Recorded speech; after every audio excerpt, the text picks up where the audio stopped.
رضی اللہ تعالی عنہما بیان کرتے ہیں کہ اللہ کے نبی علیہ الصلاۃ والسلام نے فرمایا ان احدکم اذا مات، تم میں سے جب کوئی انسان مر جاتا ہے، عرض علیہ مقعدہ بالغداۃ والعشی، صبح و شام اس پر اس کا ٹھکانہ پیش کیا جاتا ہے۔ ان کان من اہل الجنہ فمن اہل الجنہ، اگر وہ جنتی ہے اس کو صبح و شام جنت دکھلائی جاتی ہے۔ وَإِن كَانَ مِنْ أَهْلِ النَّارِ فَمِنْ أَهْلِ النَّارِ، اور اگر وہ جہنمی ہے تو اس کو صبح و شام جہنم دکھلائی جاتی ہے۔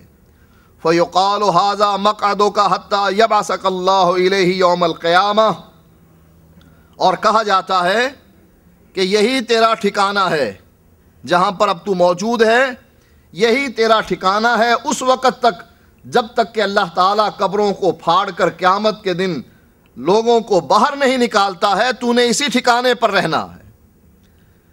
قرآن مجید میں بھی اللہ تعالیٰ نے صبح و شام عذاب کا تذکرہ کیا ہے، اور حدیث نے بھی جہنمیوں کے لیے صبح و شام جہنم دکھانے کا تذکرہ کیا ہے، اور اس وقت تک جب تک قیامت قائم نہیں ہو جاتی بتلایا گیا ہے کہ اس نے اسی قبر میں رہنا ہے۔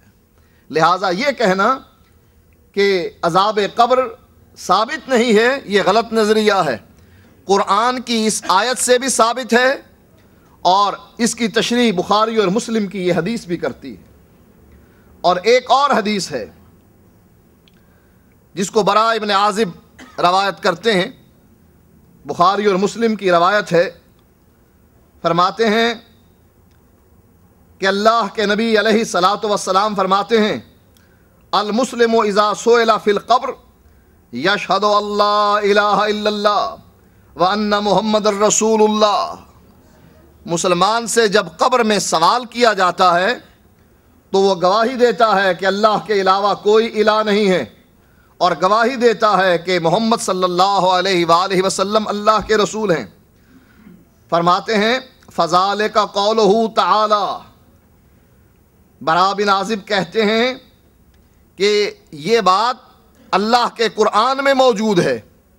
کیا یثبت اللہ الذین آمنوا بالقول الثابت فی الحیات الدنیا وفی الآخرہ، کہ اللہ ثابت قدم رکھتا ہے ایمان والوں کو پکی بات کے ساتھ، فی الحیات الدنیا دنیا کی زندگی میں، وفی الآخرہ اور آخرت کی زندگی میں۔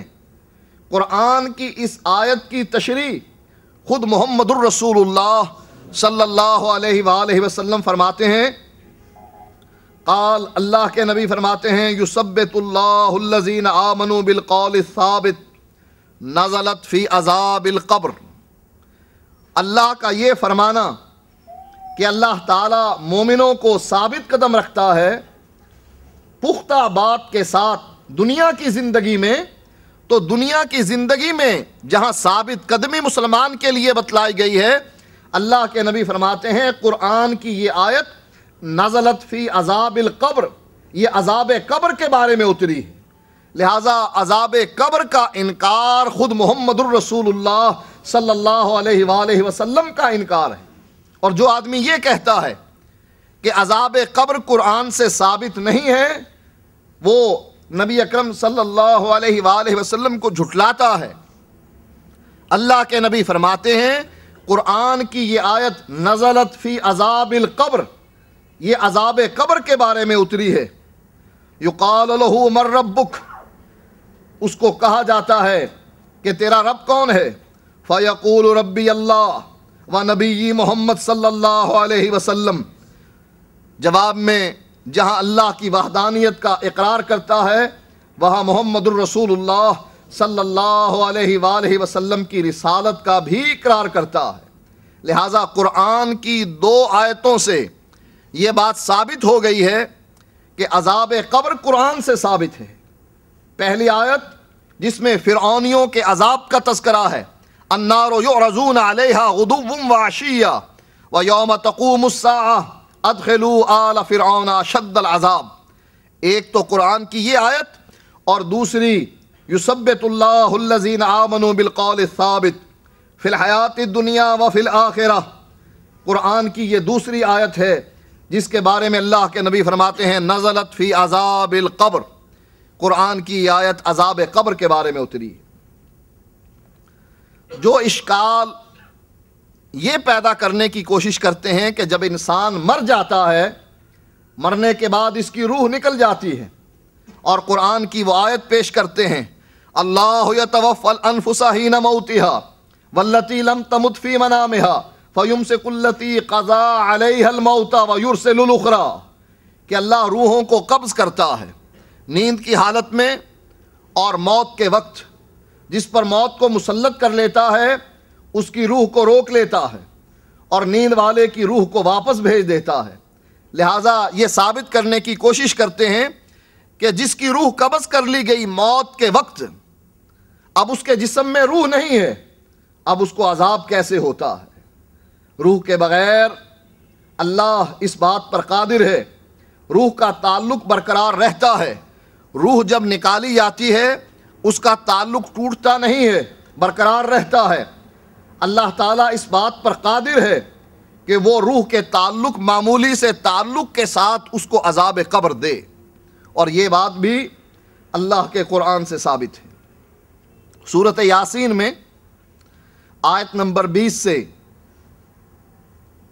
25 تک 26 تک یہ قصہ موجود ہے جس میں اللہ تعالیٰ فرماتا ہے وَجَاءَ مِنْ أَقْصَى الْمَدِينَةِ رَجُلٌ يَسْعَىٰ قَالَ يَا قَوْمِ اتَّبِعُوا الْمُرْسَلِينَ، ایک شخص دور دیہات سے دوڑتا ہوا آیا اور کہنے لگا اے میری قوم، اللہ کے بھیجے ہوئے پیغمبروں کی اتباع کرو، اتبعوا من لا يسألكم اجرا وهم مهتدون، ان کی اتباع کرو جو تم سے اجر نہیں مانگتے ہیں، وهم مهتدون، اور یہ سارے بھیجے ہوئے انبیاء اور رسول ہدایت پر ہیں۔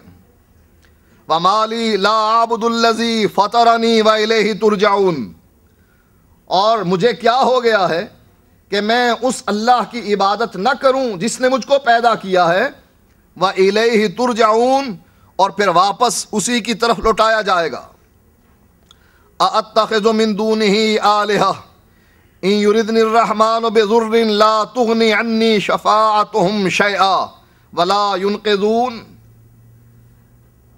کیا میں اللہ کے علاوہ کسی کو معبود بنا لوں، اور اگر اللہ رحمان مجھ کو کوئی تکلیف پہنچانا چاہے ان کی سفارش میرے کام نہیں آئے گی، اور یہ مجھے اللہ کی پکڑ سے بچا بھی نہ سکیں گے۔ انی اذا لفی ضلال مبین، اگر میں اللہ کے علاوہ کسی اور کو معبود بناؤں تو میں تو کھلی گمراہی میں ہوں۔ انی آمنت بربکم فاسمعون، سن لو کہ میں اللہ پر ایمان لے آیا۔ یہ خطاب اس مجاہد کا اپنی قوم کے سامنے تھا۔ اس کا اختتام کیسے کیا؟ انی آمنت بربکم فاسمعون، کہ تم مانو یا نہ مانو میں اس اللہ پر ایمان لے آیا ہوں، میں نے اس اللہ کی وحدانیت کو قبول کر لیا ہے، چاہے تم اس کا انکار کرو۔ اس جرم کے بدلے میں اس کو قتل کر دیا گیا، وہ انسان شہید ہو گیا۔ اب شہادت کے بعد اللہ کیا فرماتا ہے؟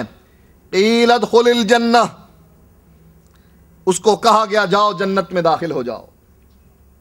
جیسا کہ حدیث میں آتا ہے کہ شہید کا لہو، اس کے خون کا قطرہ بعد میں زمین پر گرتا ہے، اللہ اس سے پہلے ہی اس کے گناہ معاف کر دیتے ہیں۔ شہید کی روح کو سبز قسم کے پرندوں کے قالبوں میں ڈال دیا جاتا ہے اور وہ جنت میں سیریں کرتی ہیں۔ اللہ فرماتا ہے قیل ادخل الجنہ، جاؤ جنت میں داخل ہو جاؤ۔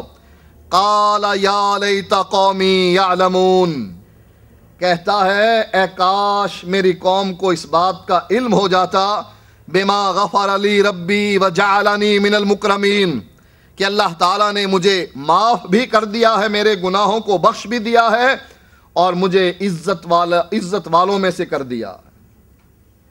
اب یہ کون کہہ رہا ہے؟ جس کی گردن کٹ چکی۔ کون کہہ رہا ہے؟ جس کو قوم نے کلمہ توحید کا اقرار کرنے کی